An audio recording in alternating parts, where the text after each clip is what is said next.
Dans cette vidéo, nous allons voir comment mener à terme un projet ambitieux en broderie d'art. Donc si vous avez peur de vous lancer dans une grande œuvre d'art, cette vidéo est faite pour vous. Mais elle est aussi intéressante pour toutes les personnes qui se fixent un grand projet dans la vie hors broderie en fait.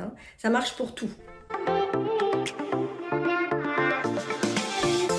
Bonjour à toutes et à tous, je suis Marie-Laine Héral, artiste brodeuse, créatrice de la marque Studio Héral et de son école de broderie d'art du même nom. J'accompagne les personnes intéressées par les arts du fil à se former en broderie d'art et à créer des broderies artistiques dans leur univers. La plupart du temps, c'est plutôt des sculptures et ça va leur permettre de se démarquer de tout ce qu'on peut voir actuellement sur le marché. Parce que moi, ce qui m'intéresse, c'est vraiment de découvrir des créations extraordinaires, dans le premier sens du terme, qui ne sont pas ordinaires. Alors le problème, c'est que ces créations sont ambitieuses et qu'elles prennent du temps. Du temps déjà pour la conception, et du temps pour la réalisation. Et ça fait peur. Et ce qui fait peur nous bloque, il nous empêche d'avancer. Et donc souvent, on a tendance à abandonner en fait les projets qui sont plutôt ambitieux. Alors comment aller jusqu'au bout sans se décourager? Avant de vous expliquer la démarche, je vous invite à vous abonner si ce n'est pas déjà fait. C'est là juste en dessous et cliquez sur la petite cloche pour activer les notifications des vidéos à venir. Donc comment faire pour aborder un projet ambitieux? Eh bien, vous allez devoir le découper en étapes. C'est-à-dire que vous avez votre objectif final. Une fois que votre objectif final est à peu près défini, vous allez découper ça en étapes. Et à chaque étape, en fait, vous allez vous mettre une date butoir, une espèce de deadline là, que vous allez mettre. Vous allez travailler, par exemple, sur le socle, juste le socle, et faire des échantillons par rapport à ça. Et une fois que vous avez votre deadline qui est faite, vous vous dites, ok, pour la fin de la semaine prochaine, je fais ça. Point. Je ne fais rien d'autre. Et je ne pense surtout plus à mon projet final. Parce que du moment où vous pensez à votre projet final, c'est foutu. Ça va vous décourager, vous allez prendre peur, vous allez vous dire, mais ça, j'y arriverai jamais. Or, c'est faux. Quand on a un projet ambitieux, on peut se donner par exemple 1 an pour le réaliser, ça c'est pas un problème. Mais il faut absolument mettre des étapes les unes après les autres. Donc première petite étape, qu'est-ce que je fais pour la semaine prochaine? Je fais ça et je le marque dans mon agenda. Parce qu'une fois que c'est dans mon agenda, eh ben c'est fixé, je suis obligée de le faire. C'est un engagement que vous prenez par rapport à vous. Alors que si vous ne mettez pas d'étape, si vous ne mettez pas de deadline, vous dites ok, oh là là, mais j'ai ça à faire, oula, mais il faut aussi que je fasse ça, et puis il faut que je pense ici, là, il y a ça à faire dans la sculpture.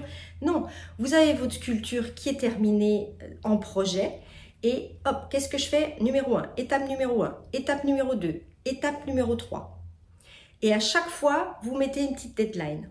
Du coup, comme vous avez pris un engagement envers vous-même, vous êtes obligé de le respecter, et vous êtes obligé d'avancer. Et juste une petite étape, c'est pas grand-chose. Ça peut être simplement faire ici un remplissage de paillettes et puis me dire, allez, je vais faire une exploration textile, il faut que je teste ça, ça, ça. Et une fois que vous avez fait vos tests, qu'est-ce qui correspond le mieux à ce que je recherche? C'est ça, donc je vais explorer davantage ici. Et ça, vous vous donnez par exemple 1 semaine ou 2 semaines pour le faire, suivant le temps que vous avez à votre disposition. Et vous allez voir qu'en mettant ce système en place, cette méthode, vous allez arriver à créer des projets ambitieux.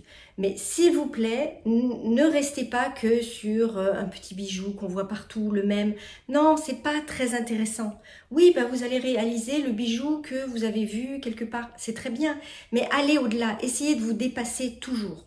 Parce que c'est en vous dépassant que vous allez être fier de vous et que vous allez vous prendre confiance en vous et vous dire, ok, là maintenant, quelle est la prochaine étape? Qu'est-ce que je peux faire? Donc oui, si vous voulez faire un bijou, démarquez-vous. Prenez la base d'un bijou et faites autre chose par-dessus. Ou faites des explorations textiles pour arriver à faire quelque chose qu'on ne voit pas ailleurs. Mais essayons en fait moi je dis, il faut couvrir ce monde de beauté. Et c'est pas en voyant toujours la même chose qu'on va arriver à se démarquer et après à vendre si vous avez envie de vendre. Mais si vous n'avez pas envie de vendre, c'est bon aussi, vous n'êtes pas obligé de vendre. Moi, la plupart de mes élèves, ils n'ont aucune envie de vendre, ils ont envie de se faire plaisir, ils veulent créer, mais c'est quand même plus intéressant de créer dans son univers et de montrer ce qu'on est capable de faire. Et c'est pour ça qu'il est intéressant d'avoir plein de techniques. Parce que tout ce qu'on voit, c'est toujours la même chose, c'est toujours les mêmes techniques. Non, ça, c'est pas très intéressant. En tout cas, moi, c'est pas ce qui m'intéresse. Ce qui m'intéresse, c'est vraiment de montrer qu'on peut faire des choses extraordinaires. Voilà, donc dans un premier temps, évidemment, ça va peut-être pas vous parler si vous êtes débutant, mais sachez qu'en très peu de temps, vous allez arriver à ce stade. Il faut d'abord connaître les techniques. Si vous voulez savoir quels outils on utilise généralement en broderie d'art et quelles matières, alors on peut utiliser plein d'autres matières bien évidemment, mais les matières qu'on rencontre classiquement, on va dire, en broderie d'art, je les ai mises dans un e-book. Il est gratuit, vous pouvez le télécharger, il est juste en dessous dans la description. Je vous dis à très bientôt dans une nouvelle vidéo. Si vous avez des idées d'autres vidéos, n'hésitez pas à m'en faire part. Vous pouvez les mettre dans les commentaires. Qu'est-ce que vous aimeriez voir davantage sur cette chaîne? Je vous dis à très vite.